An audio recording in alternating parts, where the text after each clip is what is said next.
रामो राजमणि तदा विजयते रामं रमेशं भजे रामेणाभियता निशाचरजं रामाय तस्मै नमः रामन्नास्तिपरायणं परतरं रामाय दासोऽस्म्यहं रामे चित्तलया सदा भवतु मे भो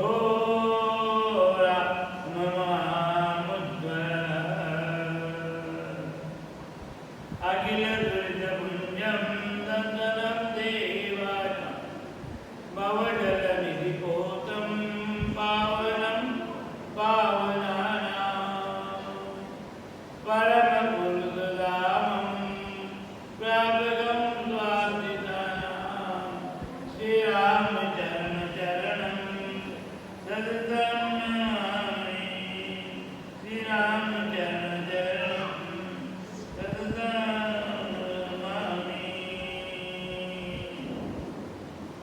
नारायणं नमस्कृत्य नरं चैव नरोत्तमं देवीं सरस्वतीं व्यासं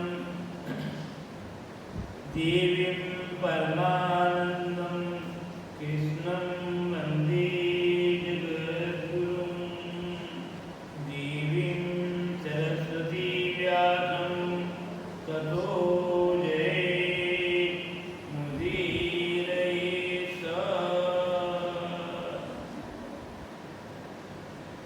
त्वमेव माता च पिता त्वमेव त्वमेव बन्धु च सखा त्वमेव त्वमेव विद्या च धनं त्वमेव त्वमेव सर्वं मम देव देव येऽहं सदा परिभवानमवेद्यदोहं तीर्थास्पदं शिवविरञ्जनं प्रत्याख्यं प्रणतपालं भवाब्धिपोतं वन्दे महापुरुषते चरणारविन्दं वन्दे महापुरुषते चरणारविन्दं संसारसारं निगमप्रचारं धर्मावतारं मृदभूमिवारं सदा विकारं सुगतेन्दुसारं श्रीरामचन्द्रं सततं नमामि श्रीरामचन्द्रं सततं नमामि लक्ष्मीविलासं जगतां निवासं लङ्काविनाशं भुवनप्रकाशं भूदेववासं शरदिन्दुवासं श्रीरामचन्द्रं सततं नमामि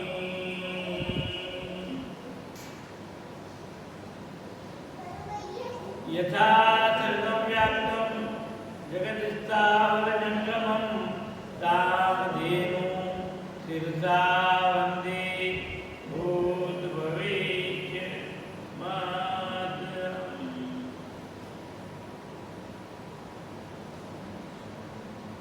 मुखं करोति वाचालं पङ्गुं लङ्घयन् यत्कृपातमं वन्दे परमानन्दमाधवम् यं ब्रह्मा वरुणेन्द्ररुद्रमरुतः स्तवन्ति दिव्यैश्वर्यवेदे साङ्गपदक्रमोपनिषन्देर्गायन्त्यं सामगाः ध्यानापस्तदतीर्मन्त्राः पश्यन्त्यं योगिनो यश्चान्तं न विदुः सुरासुरगणा देवाय तस्मै नमः यथा सर्वं व्याप्तं जगत्स्थावरजङ्गमं तावदेव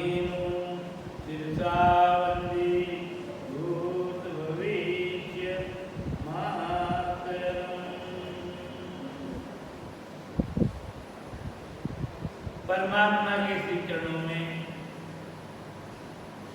बार बार कोटिशः प्रणाम निवेदन करता हूँ। उपस्थित भगवान चरणानुरागी आत्मीय श्रद्धालु भक्तजनों,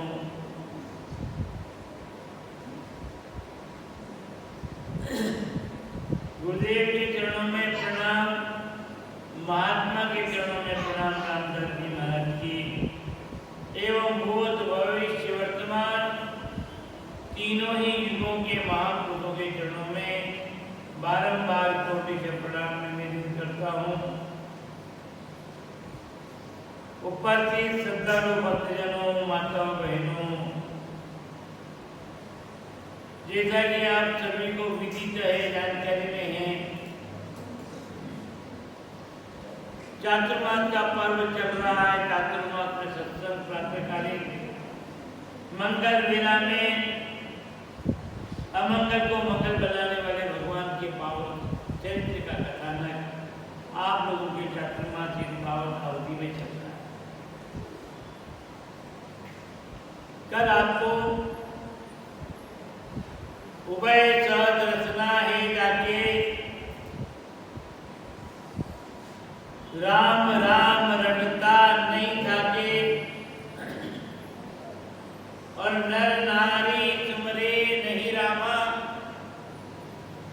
एक ही जीव भई वे कामा।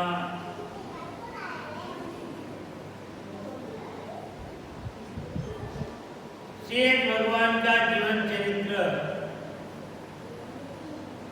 बताने का प्रयास किया था। भगवान की यह बड़ी ही मनोहर कथा है।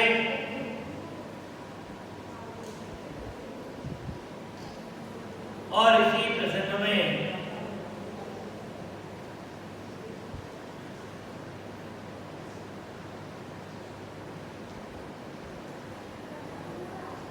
आज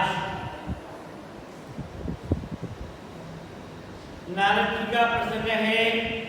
महात्मा जी अपने ग्रंथ की रचना में और व्याख्या में लिखते हैं, कहते हैं, राम रसायन नारद प्रिया, राम रसायन नारद प्रिया, ऋषि जनकादिक मुनि हरि गुण लिया, ऋषि जनकादिक हरि गुण लिया, मार्कंडेय रोम ऋषि भाई, राम नाम तो प्रीत लगाई। महात्मा रामदास जी महाराज भक्तमाल के अंतर्गत देव ऋषि नारद का प्रसंग सुनाते हैं और कहते हैं कि राम रसायन नाम, ये राम का जो नाम है ना, रसायन। मैंने पूर्व में बताया था कि रामचंद्र जी महाराज गुरु महाराज से उपदेश लेकर के भ्रमण करते रहे और एक दिन उनके मन में आया कि मैं वृंदावन चलूं। वृंदावन में भक्ति साक्षात रूप में है, साकार स्वरूप में है। मैं वृंदावन में जाकर के भगवान की भक्ति करूं, ऐसा उनके मन में आया। अच्छे संकल्प को भी ले सकता है, व्यक्ति को अनुमत सोच अच्छी रखना चाहिए।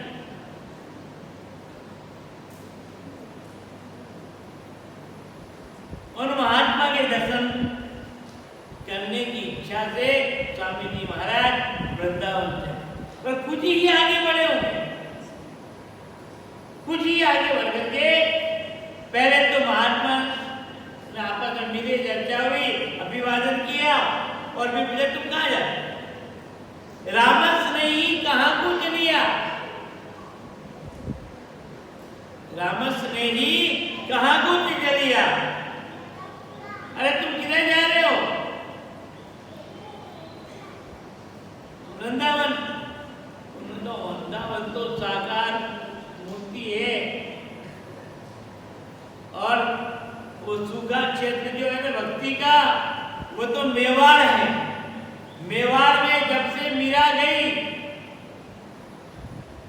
तब से भक्ति शून्य हो गई, तब से भक्ति शून्य हो गई है। इसलिए मेवाड़ में की धरा में भक्ति जगाने के लिए और निर्गुण धारा बहाने के लिए तुम्हें वृंदावन नहीं, तुम्हें तो मेवाड़ में जाना। मंत्र पर कितना संकल्प मजबूती, और उन्हीं महात्मा ने कहा कि मेरे पास एक रसायन विद्या है जिसे सोना बना लिया। मेरे पास एक ऐसी विद्या की तांबे से सोना को बनाया जाए।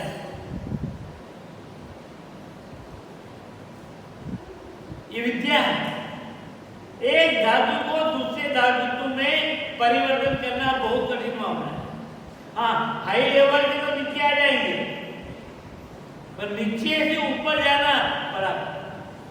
पर हमारे संतान जी महाराज कहते हैं, उलटी कथा मजानी हो संतो, उलटी कथा मजानी रे, उलटी कथा मजानी हो संतो, उलटी कथा मजानी रे, उलटी कथा मजानी हो संतो, उलटी कथा। महापुरुष कहते हैं कि मैंने वो विद्या प्राप्त कर ली जो उल्टी करती।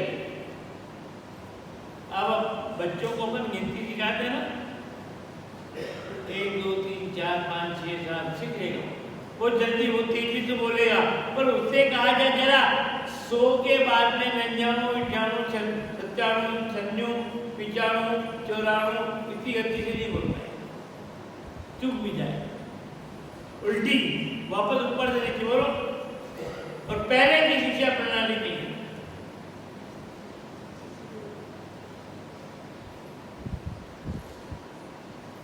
उलटी कथा हम जाने वो संतो, उलटी कथा जिसे घर भीतर अमीय झरत है,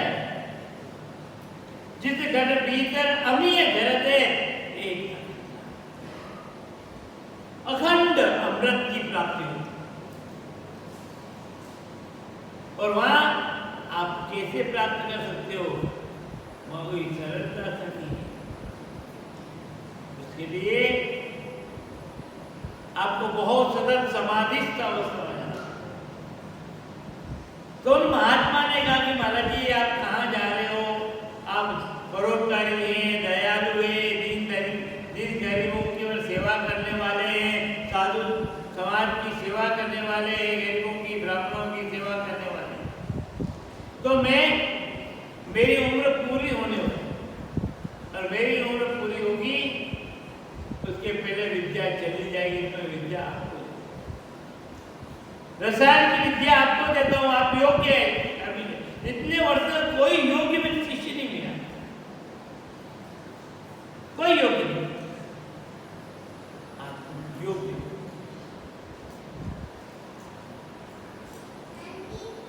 रसायन विद्या। तो स्वामी जी महाराज ने कहा मैं रसायन को लेके क्या करूं? हम तो राम रसायन पाए। मैंने अपने जीवन में ये जो रसायन नहीं की, बाहर विद्या नहीं की है, मैंने जो राम रसायन पाए। यह जो इच्छा कर ही मन माही, हरि प्रसाद कछु दुर्लभ।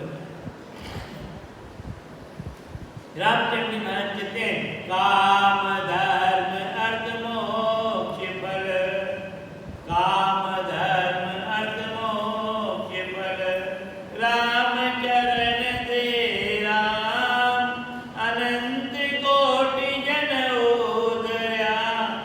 भजेत काम निष्काम।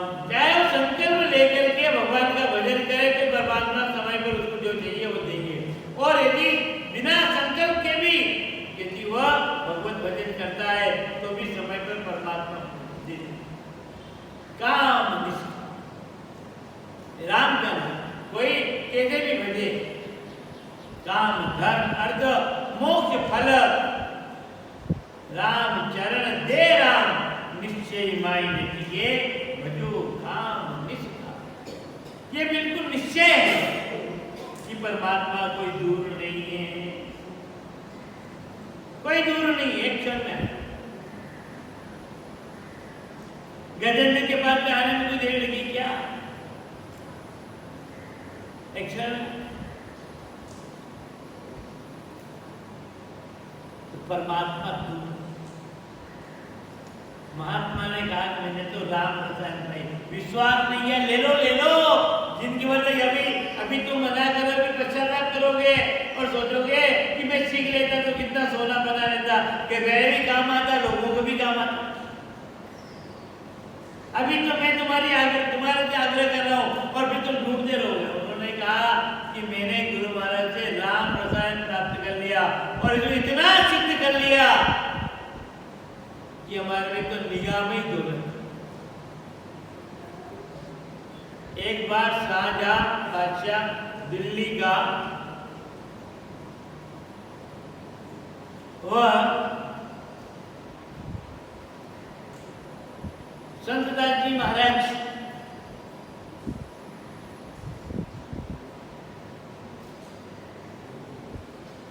का भी जुलूस निकल रहा दिल्ली में,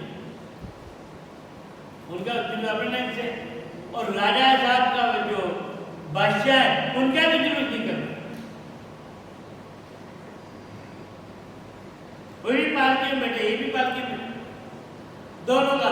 और योग की बात है, दोनों आमने सामने हो, दोनों, एक तरफ बादशाह का है और एक तरफ संत का है। एक तरफ बादशाह,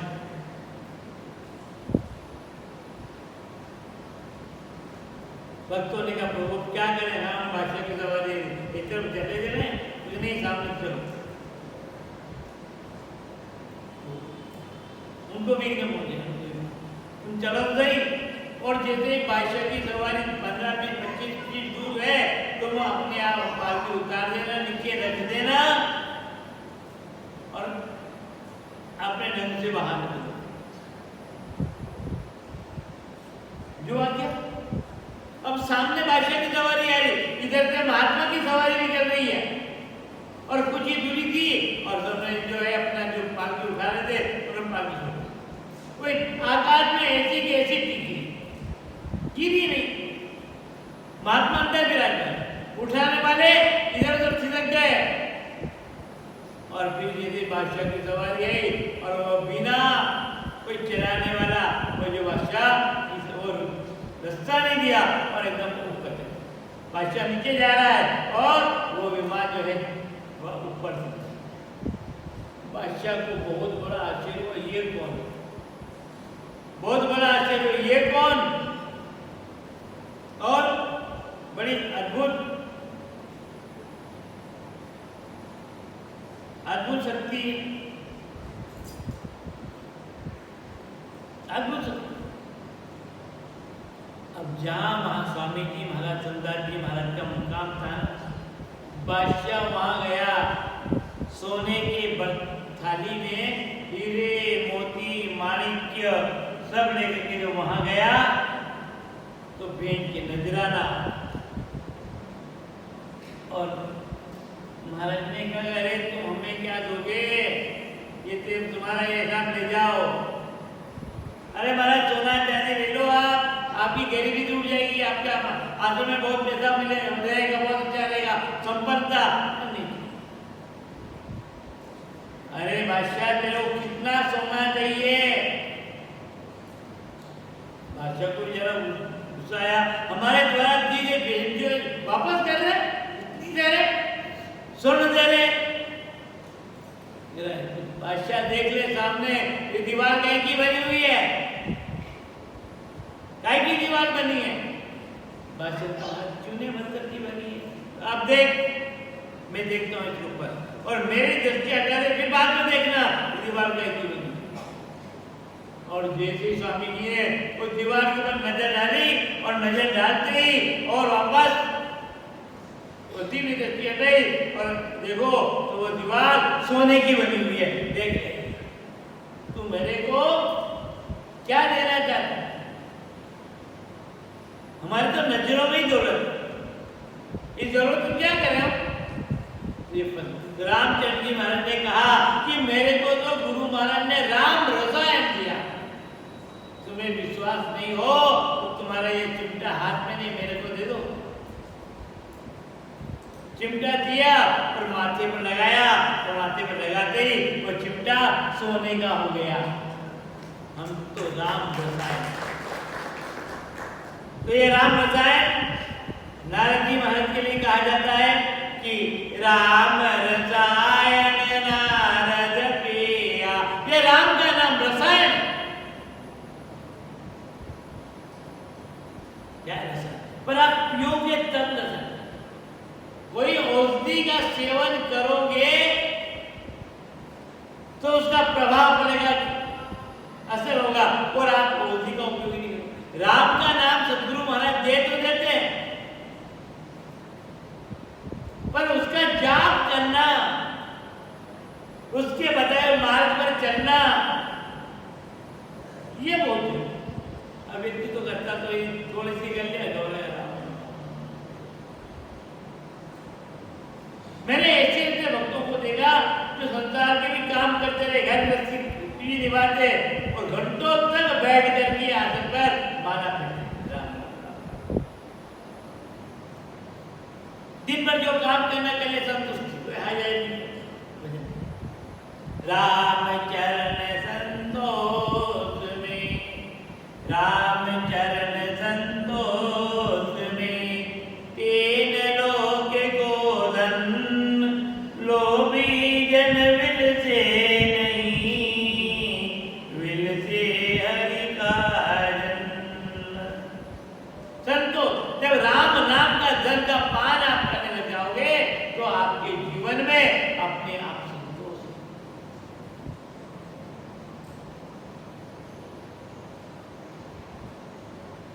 जो संतोष, हम भजन नहीं करते, हाँ है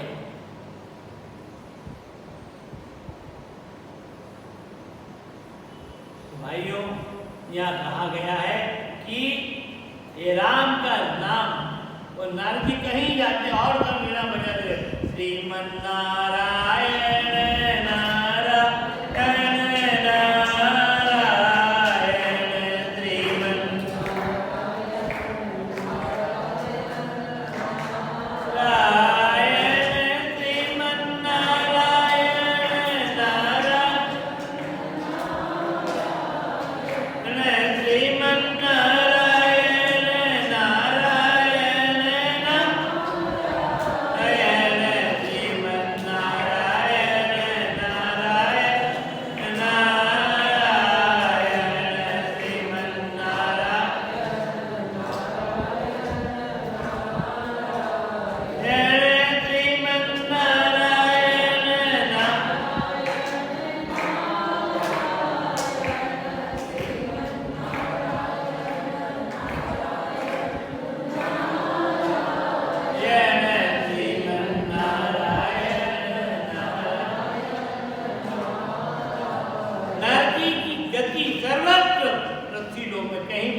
स्वामी जी रामदास जी महाराज कहते हैं कि राम नाम का रस का परम भक्त नारद जी महाराज सदा सर्वदा किया। और साथ में ही जो यह ब्रह्मा जी के पुत्र हैं सनक, सनंदन, सनातन और सनत कुमार, और पांचवें नारद, चार तो संकालिक हैं जो साथ साथ रहते हैं, एक साथ, एक अवस्था, एक उम्र, एक प्रकार के कपड़े। और पांचवें नारद जी, ये जहां पर भी जाते हैं भगवत भजन का ही प्रचार किया करते हैं। और पांचों ब्रह्मा जी के ही पुत्र कहलाए हैं। वैसे नारद जी का भागवत में भी एक प्रसंग आता है। नारद जी के पूर्व जन्म में एक दासी के लड़के थे, दासी। पर दासी पुत्र होते हुए भी नगर में महात्माओं का आगमन हुआ। देखो कभी कभी जीवन में कैसा एक नया अनुभव होता है कि जो व्यक्ति सक्षम नहीं है, समर्थ नहीं है, वो भी उसको भी किसी सक्षम के यहाँ काम करे तो उसको भी ऐसा मौका मिल जाए। नगर में महात्माओं का आगमन हुआ। वैसे तो संत बहुत कम मिले। स्वामी जी महाराज कहते हैं और मिलाप मिले नीत ही नीत, दुर्लभ मिल हरिजन को। और मिलाप मिले नीत ही नीत, दुर्लभ मिल हरिजन को। त्रयताप मिटे जिनके दर जामल, दोय के दूर करे मन को। जीवन निर्मल होए के राम रटे, कोई कर्म को नहीं रहे करने को। कहे राम चरण से जो हम जोए थे, संत तन महाजन को। और मिलाप मिले नीत ही नीत, दुर्लभ मिल हरिजन को। भाइयों, माताओं और बहनों, संसार में सभी प्रकार का मिलना हो जाता और एक बार नहीं बार बार मिलना, पर संतों का मिलना, संतों के पास जाना, संतों के दर्शन होना, ये बार बार नहीं होता। और मिलाप मिले नित ही नित, दुर्लभ मेल हरिजन। दुर्लभ क्या है? बाकी सब सुलभ है, सरलता से मिल जाता। तो दुर्लभ क्या है? भगवान के भक्तों का आपस में मिलना। और देखना, भक्त की सीधी सरल व्याख्या यदि मानी जाए, भगवान का भक्त कौन? तिलक छापा लगाने वो, मंदिर में रोज जाए वो, साधु संतों की सेवा करे वो, कौन? अब सब देखा वे भगत, ये भगत जी, ये भगत जी रोज सुबह जल्दी उठ मंदिर चले जाए, जरूर मोहर निकाल। यहाँ पे तो ठीक है, पर जिसके मन में किसी भी प्रकार की किसी भी व्यवहार से कुटिलता न हो, कुटिलता न आए, वेर व्यवरिष्ठता मन में प्रकट न हो, वो परमात्मा का, वो परमात्मा, उस पर भक्ति चढ़ती। और यदि मन में अब भले कितने ही जाए और मन में वही दाग लगा हो वृत्तियों का, स्वभाव का, वही आते, वही स्वभाव। लोग कहते हैं ना कि कोई चोर जो है चोरी करना बंद करे, कि आज के बाद में कभी चोरी नहीं करूंगा। धीरे धीरे उसने सोचा कि मैंने जीवन में बहुत सारी चोरियां की, आप उसका प्रायश्चित करूं, क्या करूं? चोरी नहीं करूंगा, ठीक है। और क्या? भाई और कुछ नहीं, जो जो है परोपकार का काम कर, साधु बन जा। अवसर में बन गए, पर जिंदगी भर तक उसने चोरी किया। उसने कहा वो क्या करना, सब में जो है बन तो गया, पर प्रवृत्ति ऐसी कि वह जो संत, बहुत सारे संत होते ना, तो उसका चेहरा इधर रख देता, उसका चेहरा इधर, उसकी तुमका आ जाए, उसका आदत।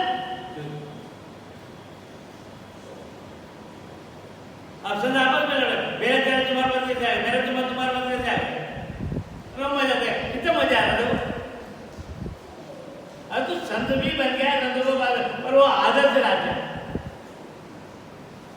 स्वभाव जैसे कहते चोर चोरी करना बंद कर दे पर हेरा फेरी करना बंद नहीं कर।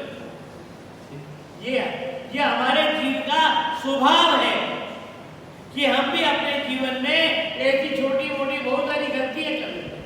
हेरा फेरी को होती वस्तु के नहीं बातों की, एक दूसरे की कमियों को इधर से उधर प्रकट करना, दोस्त को इधर से उधर प्रकट करना, उसका किसी का व्यवहार आपके प्रति अच्छा नहीं है तो उसके व्यवहार को बाहर प्रकट करना। अरे माफ कर दो ना, आपको भक्ति का रंग चल रहा है, उसके व्यवहार को देख करके उससे आपके मन में उपेक्षा क्यों? आप भी भक्ति कर रहे हो, भक्ति करना चाहते हैं, मन धारण कर, तो कहीं किसी भी प्रकार से भगवान की भक्ति में किसी भी प्रकार का मन में जो है मलिनता न आए। किसी के व्यवहार को देख करके कोई अपने से भी व्यवहार करे तो वो क्योंकि वर्षों तक चले हम इतना जानते हैं, हम इतना किया इतना कर रहे और फिर वही तो परमात्मा उससे प्रसन्न नहीं होते। मीरा आपने देखा होगा सबरी को, सबरी की बहुत टीका टिप्पणी निंदा हो, पर फिर भी उसने सेवा के क्रम को बंद नहीं किया।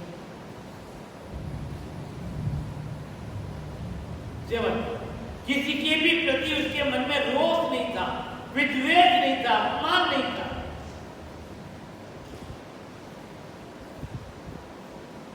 मैंने तो ऐसा कहते हैं तो विचार नहीं था। तो यह दासी संत की सेवा में नगर में महात्मा आए, चातुर्मास का समय था, नगर का मुखिया श्रीमंत था, उसने निवेदन किया भगवान चौमासा है, कहाँ जाओगे? यहीं विराज जाओ ना, संतों की चातुर्मास में एक जगह रह रही है, यहीं विराज जाओ और आपकी सब व्यवस्था हो जाएगी, कोई तकलीफ नहीं पड़ेगी आपको। जो भी सामान चाहिए, जो भी व्यवस्था चाहिए, वो सामान व्यवस्था साथ आपकी हो जाएगी। और मैं आपकी सेवा में मेरी एक नौकरानी, एक दासी, वो आपकी सेवा में रहती, 3 वर्षों मेरी सेवा में नहीं रही, अभी तक मेरी सेवा में थी, अब आप विराज को आता है आपकी सेवा करेगी। लंबे चौड़े मकान है हमारे यहाँ, उसमें आप महात्मा ने क्या मन में विचार कहीं न कहीं तो फेरना, अब इन्होंने मनवार कर ली है, चातुर्मास तो यही बटी। एक तो मुझे चौमासा आ गया तो मैं तुम्हारे गांव में ही रहूंगा, ये कहना पड़े, और एक व्यक्ति मनवार कर महाराज विराजो, दोनों में संत की व्यवस्था दोनों को ही करनी, ग्रस्त को ही करनी है, पर एक मनवार ये नीचे थोपी गई है।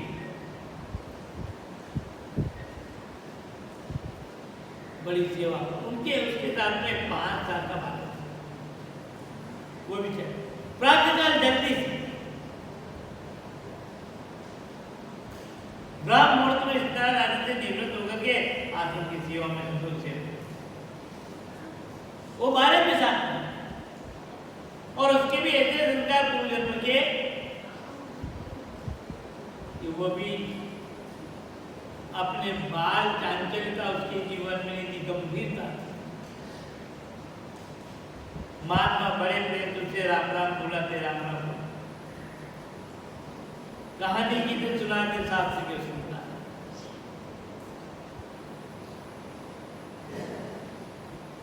प्रसाद देते भोजन करते हुए, ले तू भी खा, शीत प्रसाद वो भी, पर समय जाते तो पता नहीं लगता है। चातुर्मास पूरा हुआ, महात्मा जाने लगे, अब तो फिर उस बालक के हृदय में इच्छा हुई कि मैं भी आपके साथ चलूं, मैं आपके बिना नहीं रह सकता। महात्मा ने कोई बात नहीं, तुम्हारे मन में इच्छा है तो अभी तो हम जा रहे हैं, और उसके बाद में जब तक तुम्हारी माँ जिंदा है तुम एक माँ की अंधे की लकड़ी हो, माँ की सेवा करते रहना। ये नारद जी का पूर्व जन्म का इतिहास।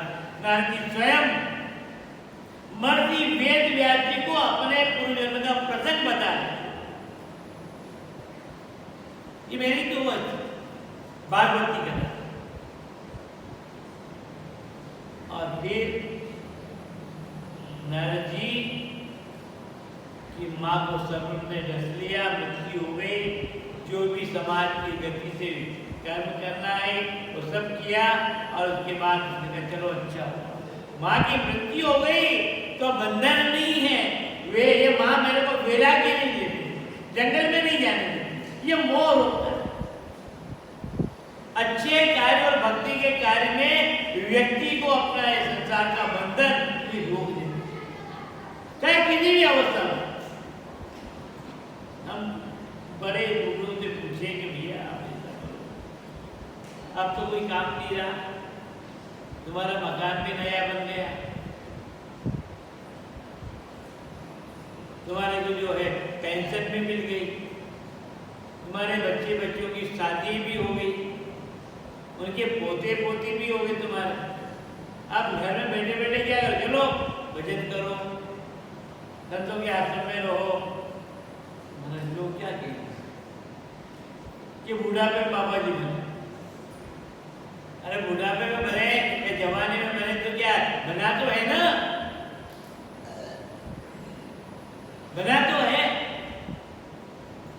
बनने लोग क्या संसार में आपको कब यश मिला, यो जग स्वार्थी रे बिन स्वार्थ कोई ना है।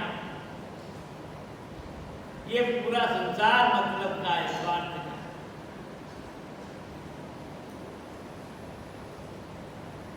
बिन स्वार्थ भजन करें। नारद ने इतना भजन किया जंगल में जाकर के, गुरु महाराज का मंत्र तो मिल गया था बचपन में ही, संतों के आश्रम में रहते हुए। माँ सेवा करती करो बेटा, नाम दान तो मिल गया, नाम दान गुरुदेव।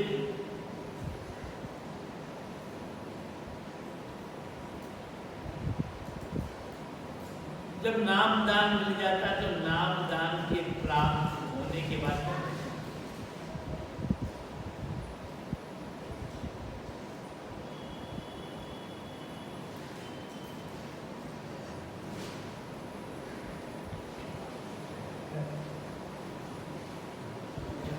जब करते गए तो भगवान के दर्शन मन डावाडोल होने लगे। भगवान भी एक ही नहीं है। एक चमत्कार हुआ कि भगवान अंतःकरण में प्रकट होकर के नारद जी को दर्शन दे देते हैं, चार पूजा के रूप में। शंख हाथ में है, चक्र हाथ में है, चतुर्भुज धारी है।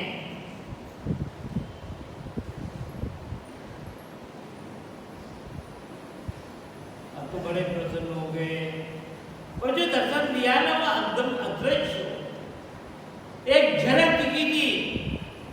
अब तो नारद जी बड़े तड़पने लगे, व्याकुल हो गए। हे प्रभु, वो मूर्ति कहाँ गई, वो ध्यान कहाँ चला गया। आकाशवाणी बालक, तुम्हारे को इस जन्म में कभी भी प्रभु के दर्शन नहीं हुए। हाँ, इसके बाद फिर नया जन्म होगा, उस नए जन्म में प्रभु की प्राप्ति तुम्हारी हो जाएगी।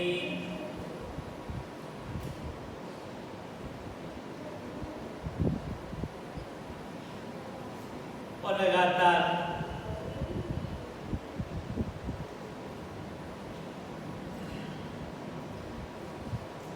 भजन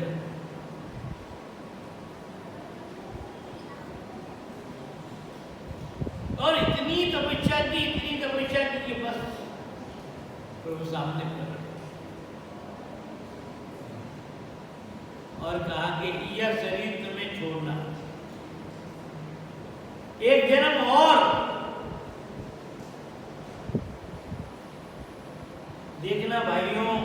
भक्ति में भगवान की तरफ से कहा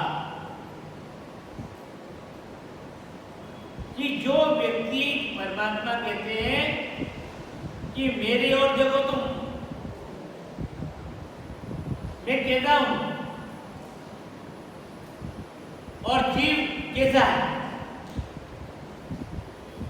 कोई भी जीव, कोई भी मनुष्य कभी भी किसी पर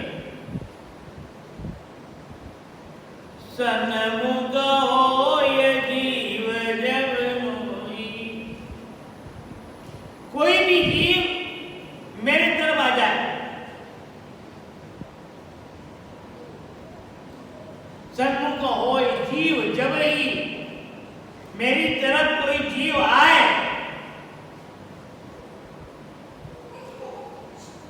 जन्म कोटि अग नाश ही तब, केवल सन्मुख उनकी तरफ जाना, उनका देखना। यदि जीव देख ले, उनकी तरफ चला जाए तो करोड़ जन्म के पाप नष्ट हो जाते, ये कहा। अब अपन तो जब रोज जाने बनते तो हम तो निष्पाप हो गए, हम तो मंदिर रोज जा रहे हैं, निष्पाप। भाव कुभाव, भाव कुभाव अनग आलस हूं, भाव कुभाव अनग आलस हूं, नाम जपत, नाम जपत मंगल दस हूं। ये नाम की महिमा है, ये परमात्मा की महिमा है कि कोई व्यक्ति तरफ मेरे तरफ देखे तो सही, और जिसने मेरी तरफ देख लिया,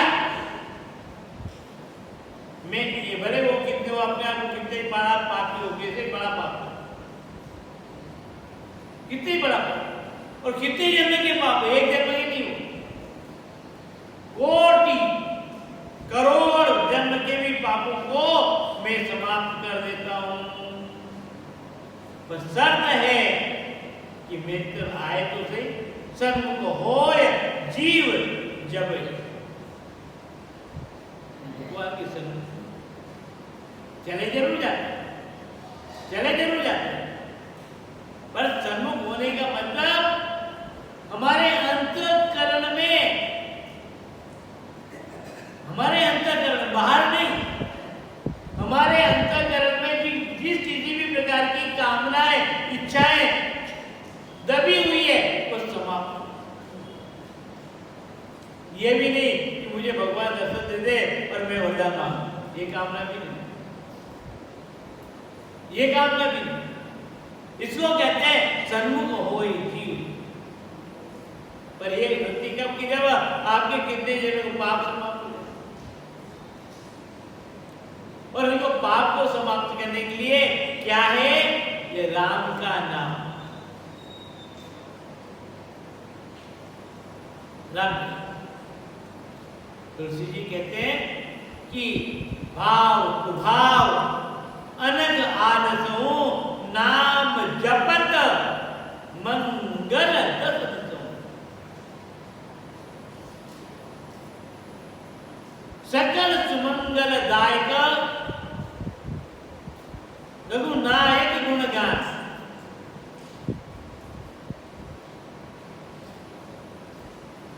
ये नाम की महिमा,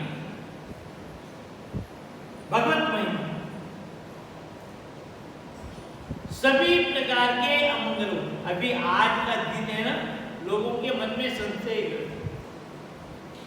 आज मेरे तो दिमाग में कल ही बैठ गई, कल ही बता दी, कभी बाद में लोगों ने याद हमारे आज नहीं कल है, मैंने कहा चलो अपने एडवांस दे, पर एक संशय क्या कि राखी आज मनाए कि कल मनाए, तो आज का मुहूर्त कौन सा, सुबह अच्छा, सबसे अच्छा मुहूर्त कौन सा, ये मुहूर्त है, हम लोग तो पंडित लोग बता, मैं क्या बताऊं,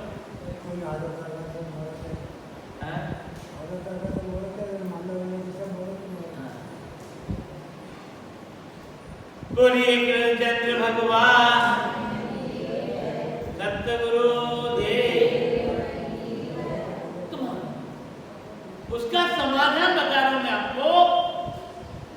कि रक्षाबंधन का पर्व मनाना भी है। रक्षाबंधन की पहली शर्त है नक्षत्र श्रवण। श्रवण नक्षत्र में ही रक्षाबंधन का त्योहार मनाया पहली शर्त। उसके बाद दूसरी बातें बोल सकते। और ये भी माना जाता है कि जब भद्रा लग जाती है तो किसी भी प्रकार का यह अशुभ कार्य नहीं। रक्षाबंधन में तुम जाओ भद्रा तो तब क्या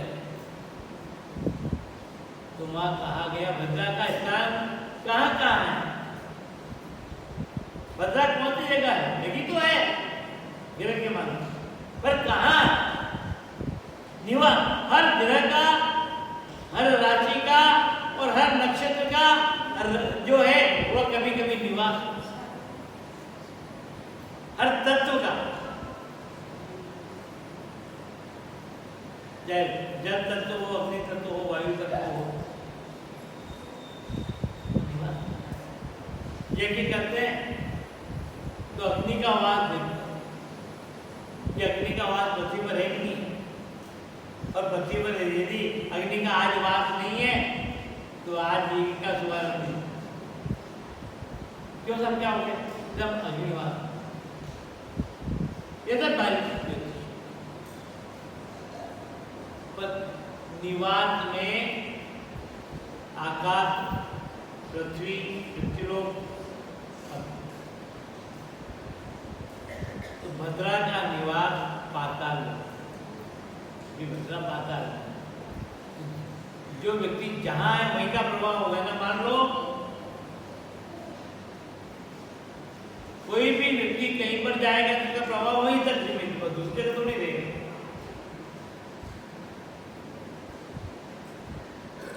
इसलिए रक्षाबंधन का पर्व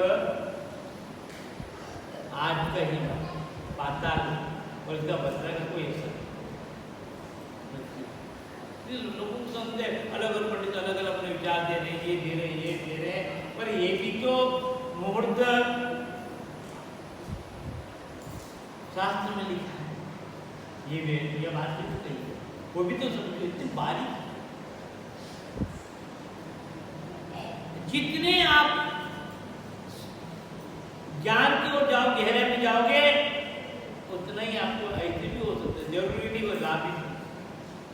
और इन सबको संतों ने अपनी भाषा में स्पष्ट रूप से कह दिया कि आप परमात्मा का नाम का उच्चारण करें, प्रभु के भजन का नाम ले ले, स्मरण कर ले। नाम इतना पवित्र है, इतना पावन है कि अपावन को भी पावन करने वाला है। तो नाम जपत मंगल दिशा।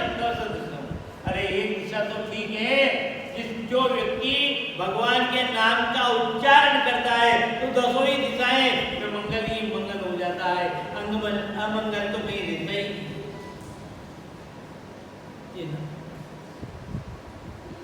सुंदरकांड में दोहे के आखिरी क्रम में तुलसी जी वर्णन करते हैं कि सभी प्रकार के सब मंगल, सकल सुमंगलदायक, सभी प्रकार के मंगलों को देने वाला, रखने वाला नहीं। एक तो लेने वाला होता है, एक तो क्या होता है लेने वाला, हर चीज लेने वाला, और एक देने वाला। अरे बताओ देने वाला बड़ा कि लेने वाला? देने वाला। इसलिए तुलसी ने कहा कि तुलसी जी अपने भाव व्यक्त कर देते हैं। तुलसी कर ऊपर कर करो, तुलसी कर ऊपर कर करो, कर तल करो न कोई। ये महात्मा तुलसी जी का अनुभव कहते हैं कि जीवन में आए हो मनुष्य शरीर लेकर के तो फिर हर समय हाथ ऊपर रखना, नीचे मत रखना। तुलसी कर ऊपर कर करो और कर तल करो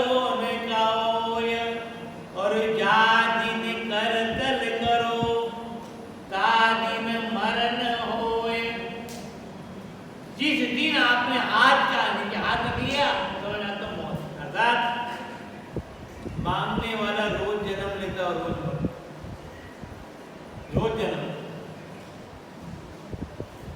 उसकी कोई ज्यादा उम्र नहीं, हर समय देने के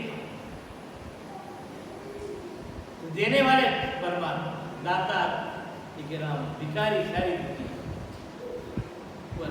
तो तुलसी जी कहते हैं कि सकल सुमंगलदायक, जितने भी प्रकार की अच्छाइयां हैं वो देने वाला यदि कोई है संसार में तो एक व्यक्ति है, और कौन?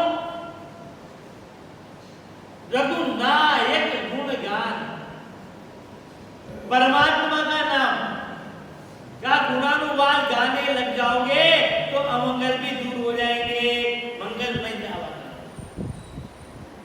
अब फिर कौन सा विधि है, विधि ज्योतिष का चक्र का? जो व्यक्ति सदगुरु की शरण में चला जाता है ना, वो फिर तो सोचते हैं आपने राम नाम करो, राम में सभा। अरे अपने आप में इसकी गति, इसका महत्व, इसका प्रभाव मसान में समाप्त नहीं होता। दूसरे मंत्रों की तो साधना एक सीमा तक है, इसका प्रभाव वहां तक है।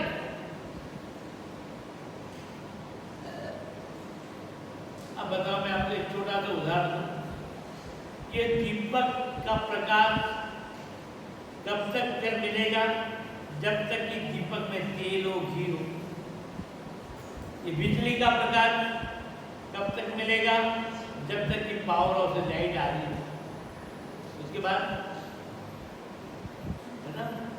ये चंद्रमा की चांदनी, चंद्रमा की चांदनी कब तक मिलेगी? जब तक कि चंद्रमा हो, रात्रि हो, और रात्रि समाप्त हुई तो चंद्रमा तो दिन को भी दिखाई देता है, तो प्रकाश है क्या? और एक सूर्य का प्रकाश कब तक है? जब तक आकाश मंडल में सूर्य हो, उदय से लेकर अस्ताचल तक। उसके बाद सूर्य तो है पर प्रकाश है क्या? दीपक है पर प्रकाश नहीं है, चंद्रमा है पर प्रकाश नहीं है, और सूर्य पर फिर भी प्रकाश नहीं। पर सबसे पहले प्रकाश को देने वाली एक चीज और है, जिसको कहते हैं मणि,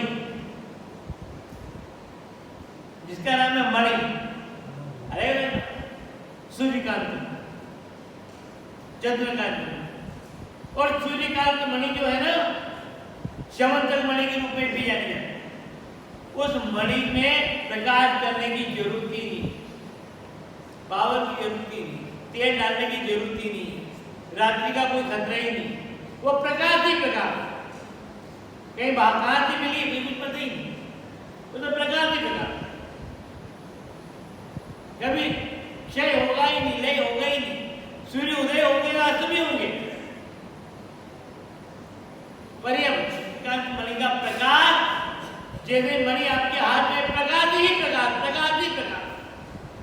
तो ये राम का नाम जो है वह प्रकाश ही प्रकाश को देने वाला सूर्यकांत मणि के समान है। यह कभी भी किसी से आश्रित नहीं, इसकी गति कभी समान नहीं। चाहे उत्तम जगह जाकर के आप जाप करें तो भी प्रभाव है, और चाहे मसान में जाकर जाप करें तो भी प्रभाव, कहीं पर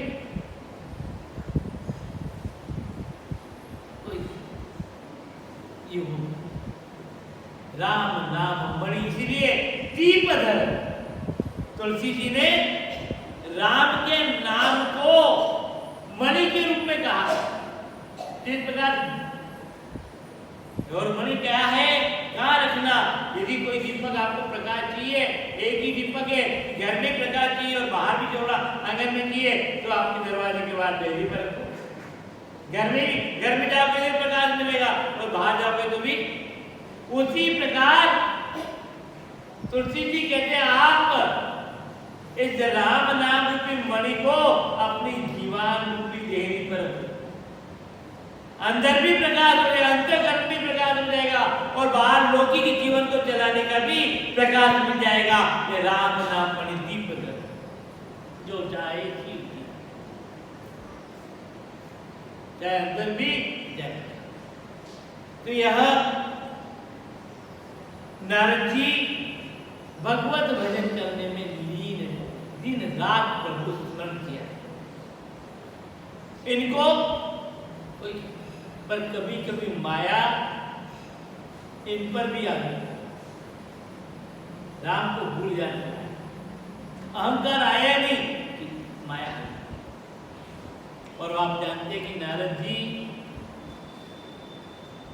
के भी मन में ऐसा भाव आ, तपस्या करते करते देवराज इंद्र के द्वारा भेजा गया और कामदेव को भी निष्फल कर दिया, वह भी आगे चला गया। तो मन में अहंकार पैदा हो गया कि अरे भगवान शंकर ने तो कामदेव को जलाया, कामदेव को जला दिया, नष्ट कर दिया, पर मैंने तो कामदेव को पराजित कर दिया।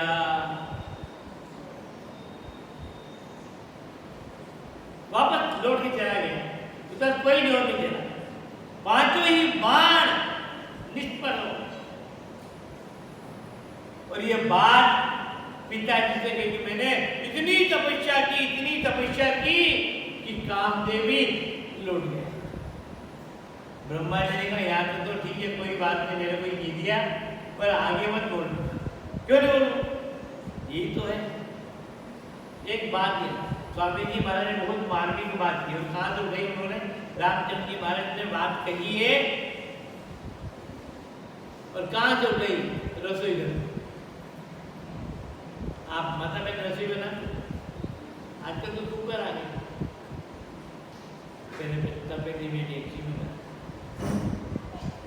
तो उन्होंने कहा कि खद बद भोले खीचड़ी, खद बद भोले खीचड़ी, जब लग काची होय, खद बद भोले खीचड़ी, जब लग काची होय, राम चरण सीजा पटे, राम चरण सीजा पटे, खद बद करे न कोय। वह खिचड़ी बनाते ना तो पक्की, जब तक वो नहीं पकती तब तक तो वो आवाज करती रहती है, और पक जाए पूरी, पूर्णता उसमें आ जाए, परिपक्व हो जाए, तो भले आप कितनी आंच दो आवाज करेगी। नीचे का पैदे की खिचड़ी भले जलने लग जाए, वो कुछ नहीं कहेगी, जल जाए पूरी। और अपूर्ण है तो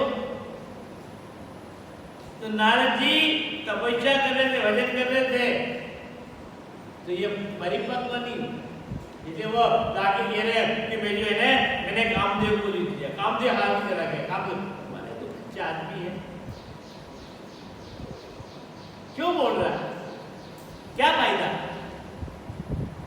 क्या लाभ उससे? तेरे में ये अहंकार बोल रहा है, तेरे में योग्यता है कि नहीं है, ये तो भविष्य का विषय है, आगे का विषय है, पर तेरे का अहंकार कि मैंने ऐसा कर लिया, ये नुकसान है। और भगवान अपने भक्तों का अहंकार कभी पसंद नहीं करते। श्री हरि को अहंकार तो पसंद है ही नहीं। और कह दिया वहां से गए तो भगवान शिव के पास चले गए। ब्रह्मा ने मना किया तो शिव के पास गए चले, और शिव से भी कहा कि मैंने ऐसा किया, तो बहुत अच्छा किया, धन्यवाद, पर बड़े भाई साहब मत कहते, बहुत महंगा सौदा, वो स्वयं कष्ट उठा लेंगे, पर तुम्हारे अंतःकरण में फांस है ना, ये निकाल देंगे। गुरु या महात्मा और परमात्मा अपने प्रिय व्यक्ति के कहीं पर भी कुछ भी फांस हो, विकृति हो, वो उसको निकालने की सतत प्रयास, सतत, जब कितने ही निकलते, फांस विकृति है, ये जीवन के विकास में, अध्यात्म परमात्मा तक ले जाने में बाधा खड़ी हो जाएगी। नारद के जीवन में फांस पैदा हो, ये अहंकार की फांस, ये अज्ञान की फांस, ये बढ़ती जाएगी, हटेगी नहीं। चाहे इसका प्रायश्चित मुझे दंड के रूप मेरे भी भुगतना पड़े, कोई बात तेरे को सब।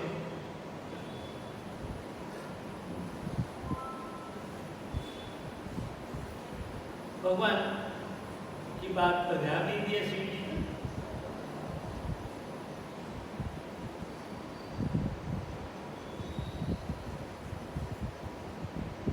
पर नारद जी वहां कहाँ रुकने वाले, वहां से भी रवाना हो। अच्छी बात तो जितना भी उतना कहना चाहिए ना। नारद संसार के कितने लोगों के गुरु हैं, तो वो कहते हैं। और भगवान विष्णु के पास चले गए, भगवान विष्णु को प्रणाम किया। श्रीमन नारायण नारायण नारायण श्रीमन नारायण नारायण श्रीमन नारायण नारायण श्रीमन नारायण नारायण श्रीमन नारायण। और उन्होंने भी वही बात कही थी, भगवान नारायण को भी यही बात कही। भगवान नारायण मंद मंद मुस्कुराने लगे। ये तो ज्ञान है। इतने ऊंचे पहुंच गए और गिरने में देर नहीं कर रहे। ये पता नहीं है कब किस समय गिरे, ये निकालो।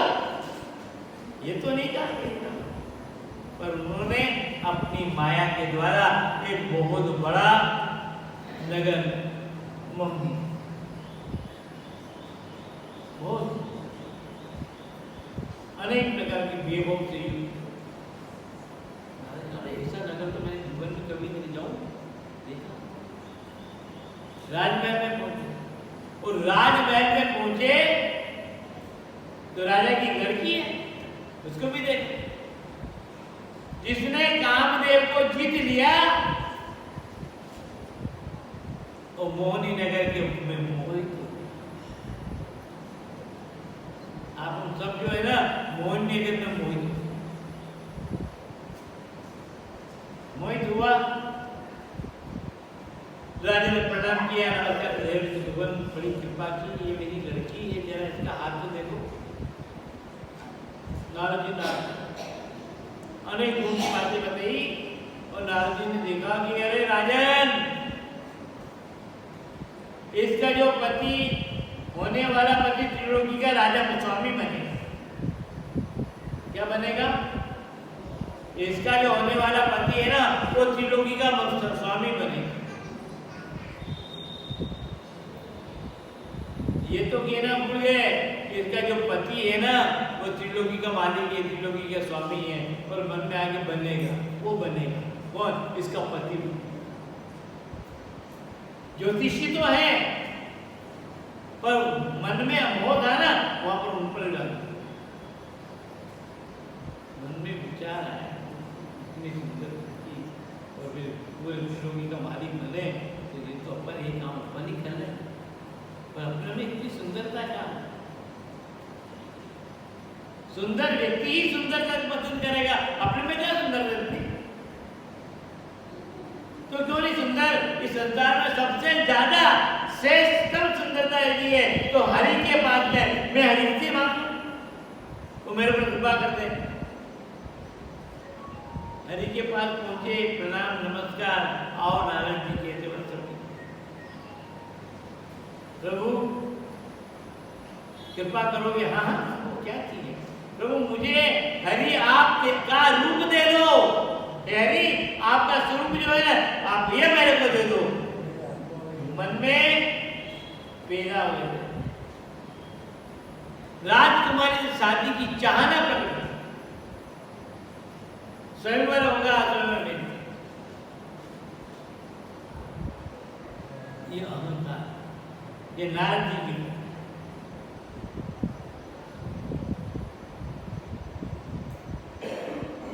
भगवान ने कहा हरि का एक अर्थ नहीं, हरि आवियो, हरि बोलियो, हरि गयो हरि के पास, और हरि हरि में मिल गए तो हरि वही होगा। हरि कहाँ पर क्या अर्थ है? हरि का एक अर्थ नारायण भी है, हरि का एक अर्थ सांप भी है, हरि का एक अर्थ पानी भी है, एक अर्थ मेंढक भी है, एक अर्थ बादल भी है।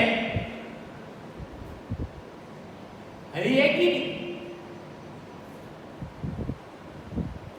एक अर्थ बंदर भी है, एक अर्थ बंदर को भी हरि कहते हैं। यहाँ पे हरि नाम को इज्जत तो नहीं, नाराज हो जाओ। बोलिए कृष्ण कन्हैया।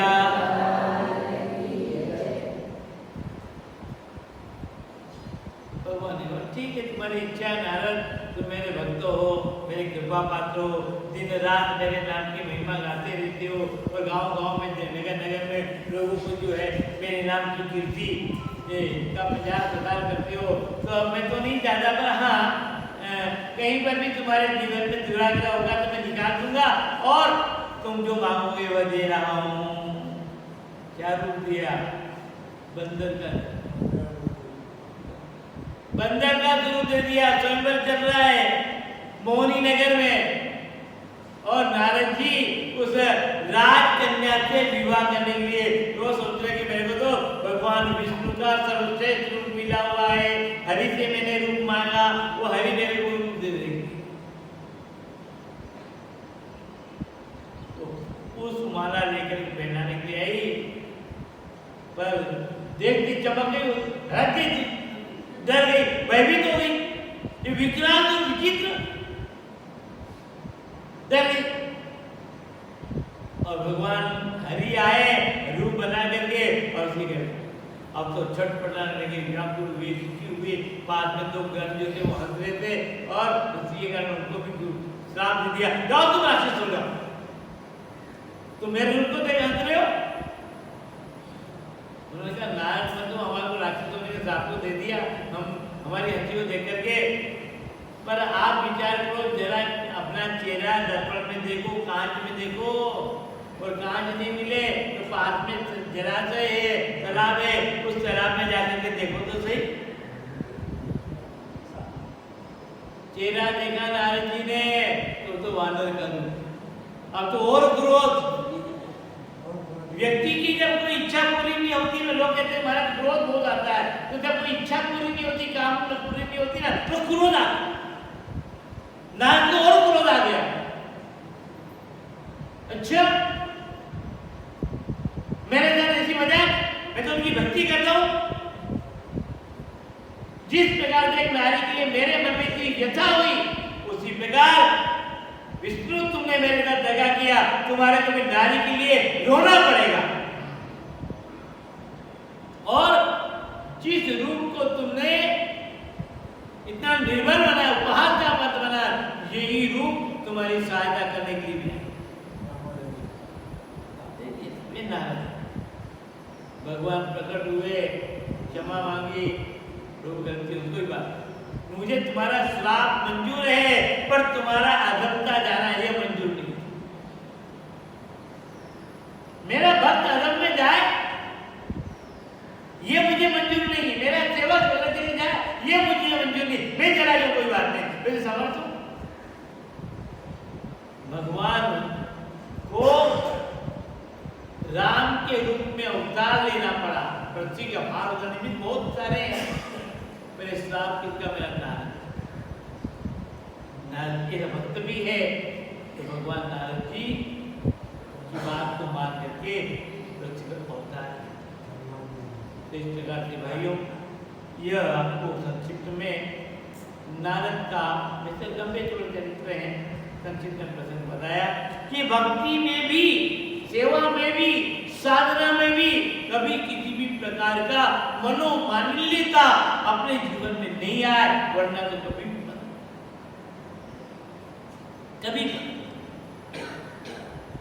विकार आ गया ना, अहंकार आया और अहंकार की विकृति आई, तो पर भगवान दया करके उसको बचाया। मैं गिर जाऊं पर तुम मत, मारेगा मारन नहीं देगा, मारेगा मारन नहीं देगा, कर कर पूछता है परमात्मा। भले मारे पर माँ अपने औलाद को, अपने बच्चों को मारती है, डांटती है, क्रोध करती उसके ऊपर, पर पड़ोसी कर लेती है, पड़ोसी डांट देती है उस बच्चे को, परमात्मा कुछ भी कर लेते। तो भाइयों, समय का आदर मन, रक्षाबंधन का पावन पर्व आप सभी भक्तों के जीवन में खुशियाँ दिलाए, भाईचारा बढ़े, मन की व्यमनस्यता मिटे, एक दूसरे के प्रति मान सम्मान का भाव रखे और लोक रंजन के लिए जितने भी साधन हैं उन साधन की वृद्धि हो और साथ में परमात्मा अपने भक्तों को परलोक में सुधार दे। उन्हीं मंगल भावनाओं के साथ थोड़ी देर नाम जप करना है। राम राम राम राम राम राम राम।